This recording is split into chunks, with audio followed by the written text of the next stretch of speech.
film you here in a minute after just yeah, just nice and easy to stroke. You should be pretty warm, right? Yeah. We did everything we could to prepare you. I'd like to say Ron Mitchell since this goes day one on. Well, it's a good start. I'd say it was profound.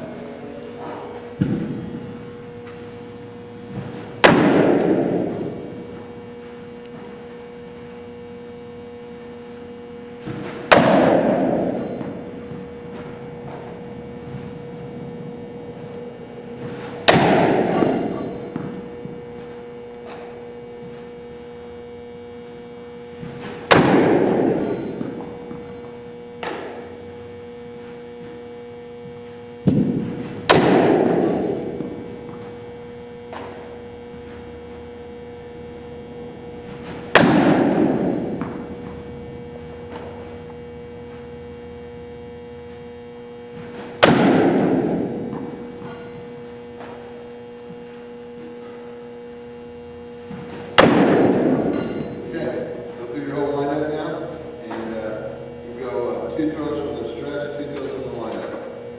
Ready?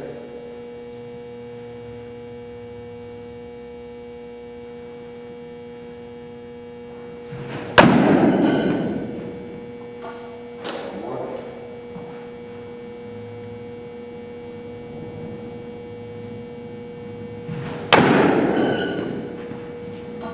Okay, now from the stretch.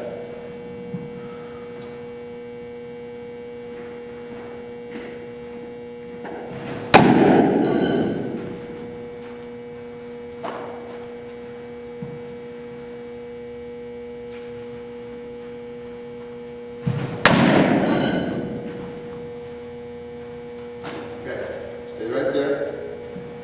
I'd like you to film him from over here.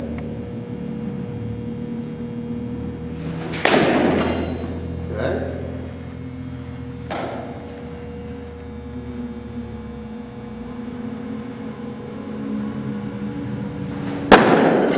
Okay? From the stretch.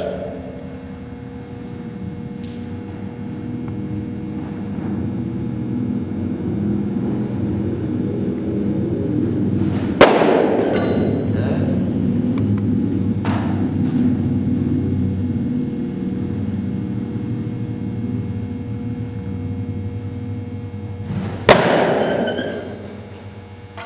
Okay? We're going to just do one windup, one stretch from this angle, just so we can take a look a little bit at your pelvis.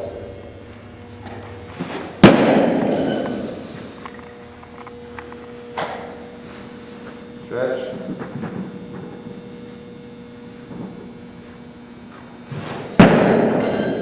Okay. Pick him up. Give him to Marty. When you were here before, emphasis means everything. When you were here before, we're trying to get velocity creation. That's still in the back burner, and this will help.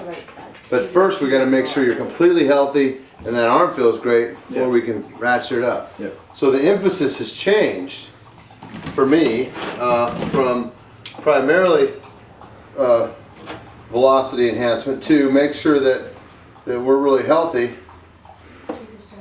No, I like it. That's alright. As soon as it's dropping me.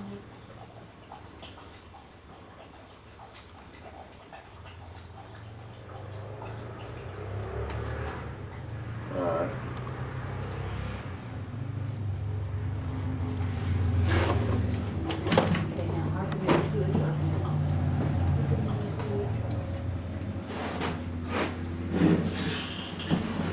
And here's our deceleration.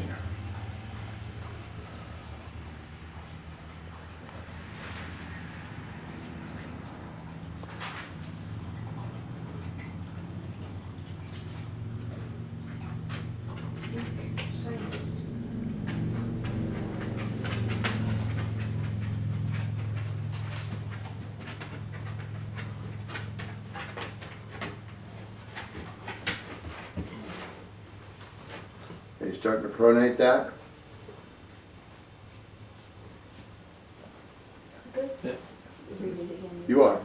here's how you would know. If that arm becomes absolutely straight, you're not. Do you have some flexion in that arm? Yeah. Okay.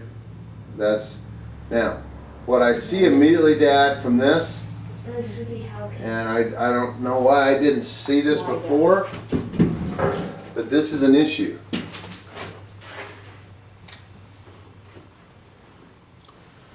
Gloves. Remember when I said to you, you need to have a ball in your glove the whole time, Yeah. or a ball in your hand. This is premature. This is not help. This is not helping you on your deceleration. This is hurting you. Now, do I think it's the cause of this? No, but this is not helping. This needs to be more. And let me see if I can get a picture of.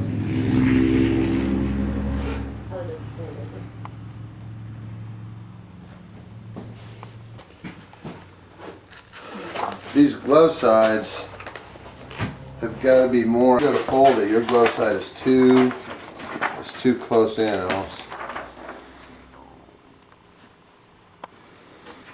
It needs to be more out here, Yeah. and yours is tucked in too much.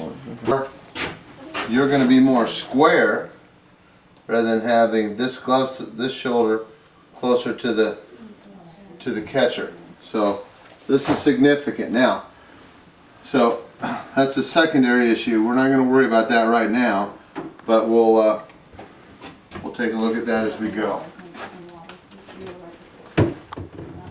The glove side, if that becomes premature, we're rotating too early, and we square up, and that's that picture that I have of the in that newsletter that I showed you. Okay, so now, okay, there's flexion there. That's good.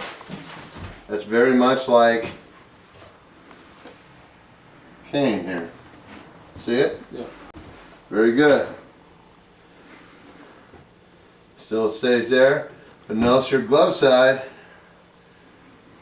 kind of works against you. Yeah. You kind of leave it in here, and it needs to be solid in here, and you need to rotate around it. Yeah. And this is starting to lengthen out. Now we're still okay, but I bet you if we were throwing full speed, you never get to full lockout, which is a good thing. That means you did not have a bang of the labrum. You get close there.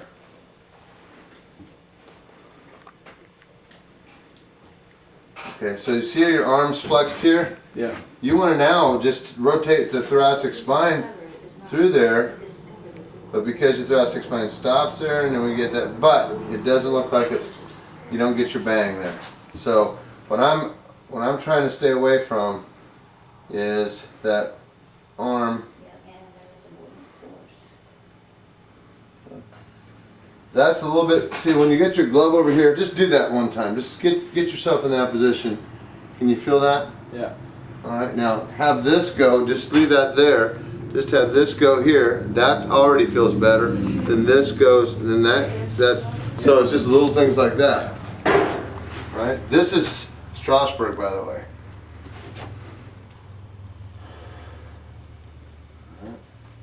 And where that comes from, Lane, that comes from right about here. You stop rotating your trunk a little bit, and your shoulders kind of stay. You need to keep rotating it. Okay. And that glove looks like it almost stops you from doing that. And that's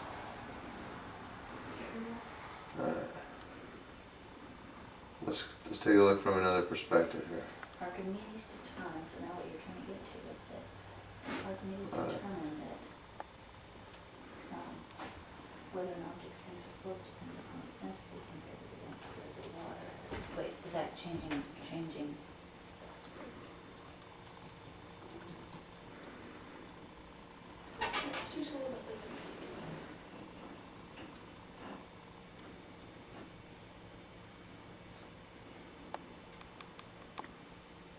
And the more upper force,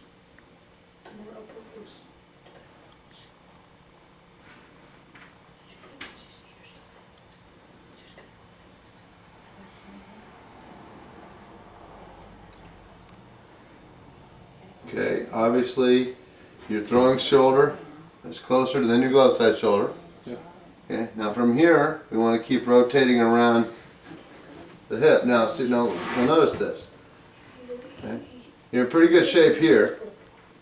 Watch what happens. Is there any rotation from the trunk or the hips on this next frame?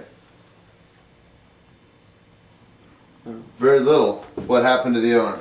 Just extended. It straightens out. Think of you're in a car and you're driving down the freeway and you got a safety belt on. I hit the brakes, the safety belt saves my chest from going forward, but what happens to my head?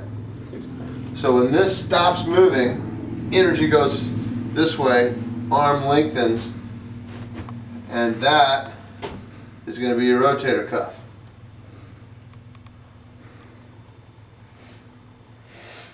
Now you catch it up, and that's better. So you're not going to hurt it near as much here as you would there.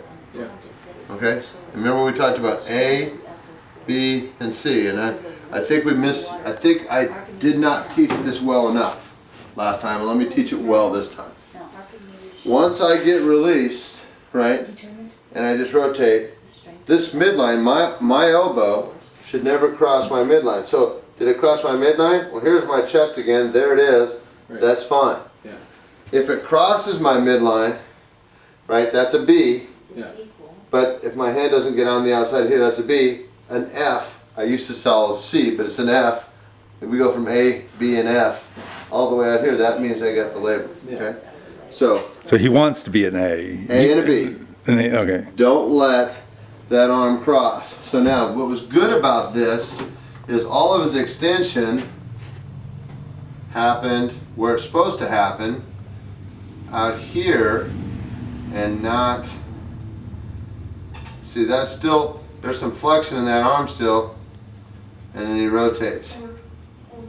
Alright, now we still need to rotate the hip a little bit more, alright, and the ankle, and we need some more mobility in the ankle and the hip, and the trunk, and the hip, and the thoracic spine, so we can keep rotating around there. Because if it stops us, think about it, my hamstring too tight, I'm going to get to about here, and I can't go any further. Yeah. Right?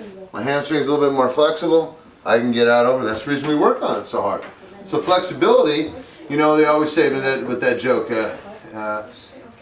BSF doesn't make the paint, it makes the paint more colorful.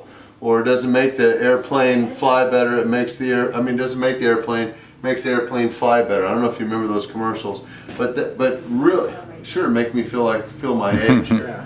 But really, hip mobility and thoracic mobility doesn't make the pitcher. It makes the pitcher better. Yeah. All right, that's all it is. It doesn't make the pitcher. Yeah. You could have great. A gymnast has great thoracic spine mobility, can't pitch a flip. Yeah. Right, but that limitation or constraint on thoracic spine mobility or hip mobility or ankle mobility will not allow you to do what you want to do. That's the reason you're going to David and David. Should be a law firm. David and David. David and David. All right. And so when you end up having this kind of movement, you see it look like you're almost falling forward. That to me means something has stopped rotating. Your body goes, no, okay, I guess I'll go this way, right? And if you're really good, you should be able to just take that in and look like Nolan Ryan as he just finishes this way, right? And the fact that you have to almost hop when you're done, which means something's stopping you and you can't keep rotating and it's throwing you forward. Right. Okay? Let's now go forward.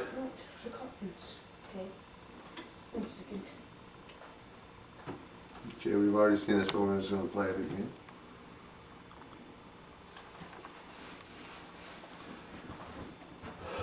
When I was talking with your father when you were down there doing your functional movement screen with Jill, I talked about this. This is how complicated this gets. Alright? You need stability on the bottom of your feet. You need mobility on your ankles. Right. You need stability on your knee. Yeah. You need mobility in your hips. Yeah. You need stability in your lumbar spine. You need mobility in your thoracic spine. You need stability in your glove side. You need stability on the scapula back here. You need mobility in the shoulder joint, the GH joint, and you need stability in the elbow. You need mobility in the wrist, and you need stability in the fingers.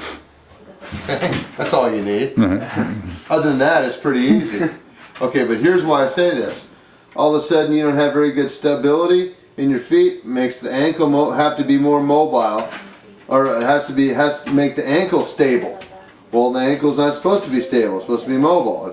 If the knee is not stable, then it forces the hips to be stable. Well, the hips want to be mobile. If the hips aren't mobile, it makes the lumbar spine be more mobile, but it's what it's meant to be, stable.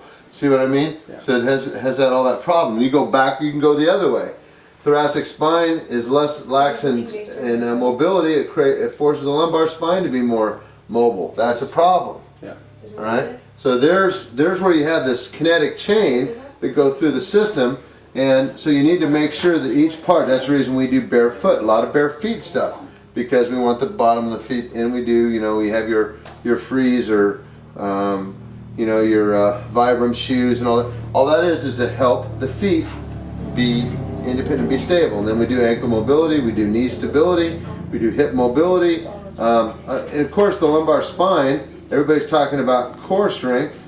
That helps the lumbar spine be stable, right? And then you got, and it's more complicated than that, because the lumbar spine, there's parts of it needs to be, parts of the hips need to be stable, and parts of it need to be mobile. And it gets pretty complicated, and human beings even make it more so, because every one of you is unique, and you all have different movement patterns, and then you try, so it becomes very difficult. But there's your concept here as you go through, okay?